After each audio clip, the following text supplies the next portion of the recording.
Le cadre de concertation de forces politiques et sociales s'est réuni ce vendredi 27 septembre 2024 au siège du parti Piste pour l'émergence, dans la commune de Kassavo.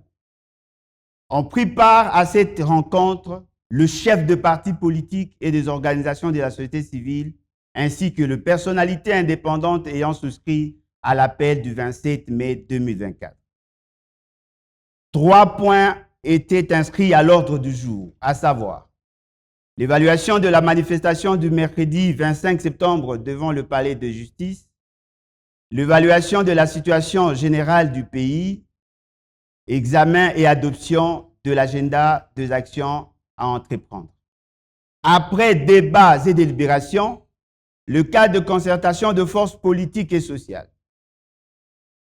En ce qui concerne la manifestation du 25 septembre devant le palais de justice, il note que la manifestation a été un succès. Il remercie chaleureusement l'ensemble des participants pour la mobilisation, la discipline et le respect de consignes données. Il les encourage à rester mobilisés pour les prochaines actions. Cette participation active au sit-in devant le palais de justice est la preuve éloquente que leur ferme condamnation de la violation de la Constitution et de lois de la République, de droits fondamentaux et des instruments juridiques internationaux de protection des droits de l'homme par le pouvoir en place qui se livre en toute impunité aux arrestations et détentions arbitraires, aux violences sexuelles et sexistes dans le lieu de détention, en l'occurrence le cas de Jakindala, à l'érosion des espaces démocratiques, etc. Cette atteinte aux droits de l'homme et aux libertés publiques sont contraires aux prescrits des dispositions des articles 15, 16, 17 et 18 de la Constitution, de même qu'elle énerve tous les instruments internationaux de protection des droits de l'homme, engagement auquel la RDC a souscrit. Pour toutes ces raisons, qui ont fait l'objet de mémorandums transmis au gouvernement, le cadre de concertation de forces politiques et sociales réaffirme toute son opposition à la candidature de la RDC au Conseil des droits de l'homme des Nations Unies, tant que par sa gouvernance, M. Tshisekedi n'aura pas renoncé avec ses services et ses milices à la répression de la persécution des opposants politiques, des activistes de la société civile et des acteurs de médias. Aussi, attendu que jusqu'à ce jour, aucune enquête sérieuse n'a été diligentée pour faire toute la lumière sur l'assassinat de Chérubin Okende, de Jires Manzanza, de Fidel Uzalendo, des détenus de CPR Kamakala, des victimes de violences d'État à Kilwa et à Luilou. Il est hors de question pour la RDC de prétendre siéger au sein d'une institution dont le but est de promouvoir les droits humains et les libertés publiques qu'elle bafoue avec témérité. À ces propos, le cadre de concertation de forces politiques et sociales met en demeure le gouvernement, destinataire de son mémorandum, pour y apporter des réponses adéquates aux revendications exprimées. Nous réitérons notre appel à la libération immédiate et sans condition de prisonniers et détenus politiques et la mise en place des enquêtes pour faire toute la lumière sur l'assassinat de Chérubin Okende et de Jires Manzanza, sur le carnage de Uzalendo à Goma, des détenus de Makala et des victimes de tueries de Kilwa et de Luilou. C'est l'une des conditions essentielles pour la décrispation du climat politique dans le pays. En ce qui concerne la situation générale du pays, le cadre de concertation de forces politiques et sociales note avec regret la dégradation de la situation socio-économique sur l'ensemble du territoire national et sécuritaire dans l'est du pays, ainsi que le grand centre urbain où les délinquants Koulouna règnent en maître. Il constate avec regret que 6 ans après son accession à la magistrature suprême et près d'1 an après le début de son deuxième et dernier mandat, irrévocable, non renouvelable, et 100 jours après l'entrée en fonction de son gouvernement, M. Tshisekedi et son administration ne parviennent toujours pas à redresser le pays. La souffrance atteint un seuil intolérable et le peuple, exaspéré et reclus, à vivre dans l'angoisse et précarité.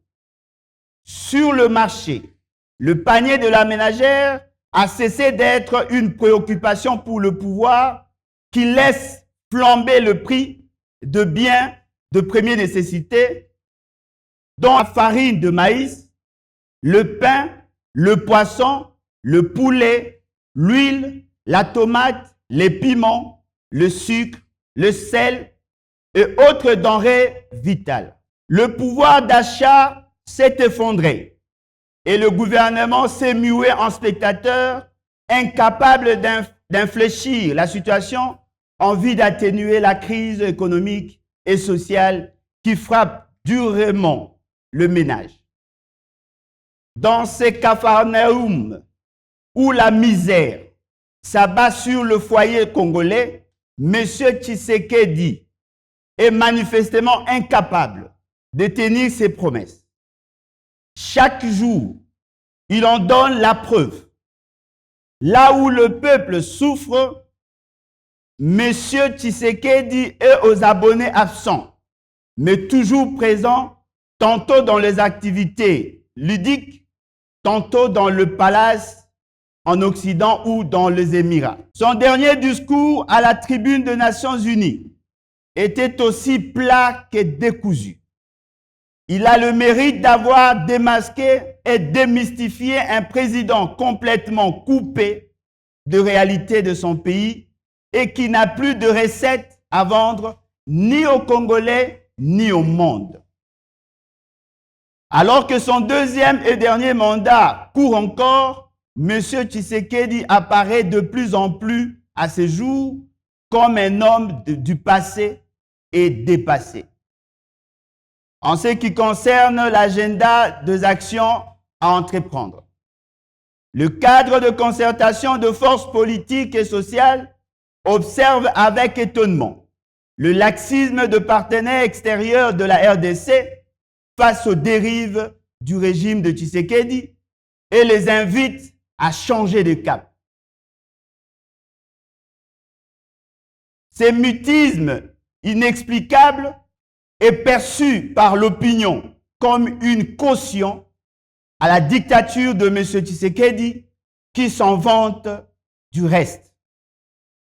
C'est pourquoi, dans le souci de clarifier la situation, nous entamons dès à présent une tournée d'explications auprès de missions diplomatiques accréditées en RDC, en commençant par la MONUSCO, pour transmettre le mémorandum sur les graves violations de droits humains en RDC et solliciter leur implication pour que cesse la répression et la persécution à l'endroit de voix dissidentes.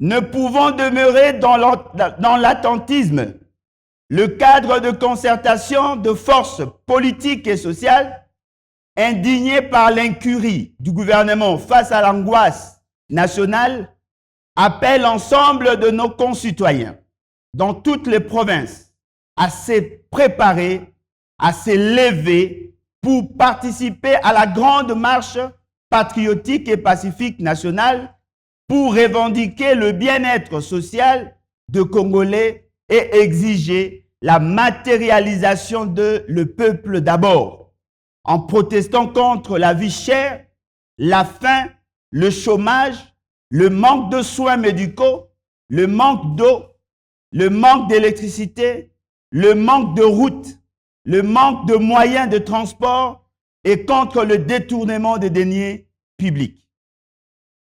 Il n'y a pas de Congolais d'en haut, ni de Congolais d'en bas.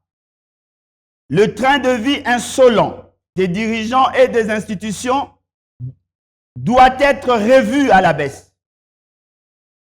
La solde de militaires et policiers, ainsi que le salaire de fonctionnaires, des enseignants, de médecins, infirmiers et toutes catégories socio-professionnelles confondues doivent être majorés et indexés au coût de la vie. Les voleurs doivent restituer le fonds public détourné. Les ressources nationales doivent être équitablement réparties. C'est l'une des conditions essentielles pour la décrispation du climat social dans le pays. À cet égard, le cadre de concertation de forces politiques et sociales se réserve le droit, le moment venu, d'approcher toutes les forces vives en vue d'une marche pacifique concertée. Il réitère son engagement à travailler sans relâche pour défendre, dans le respect de la légalité constitutionnelle et de l'ordre républicain, les droits et libertés fondamentaux ainsi que la dignité du peuple congolais. Il est donc de notre devoir, en tant que force politique et sociale unie, de prendre nos responsabilités pour porter la voix de la majorité silencieuse et mener ces combats pour la dignité jusqu'à la victoire.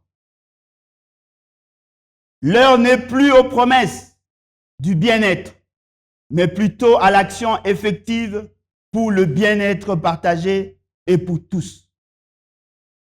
La date, l'itinéraire et le déroulement de ces manifestations par province et par ville feront l'objet d'une communication séparée à très bref délai après concertation avec les différentes forces vives du pays. Fête à Kinshasa le 27 septembre 2024. Je vous remercie.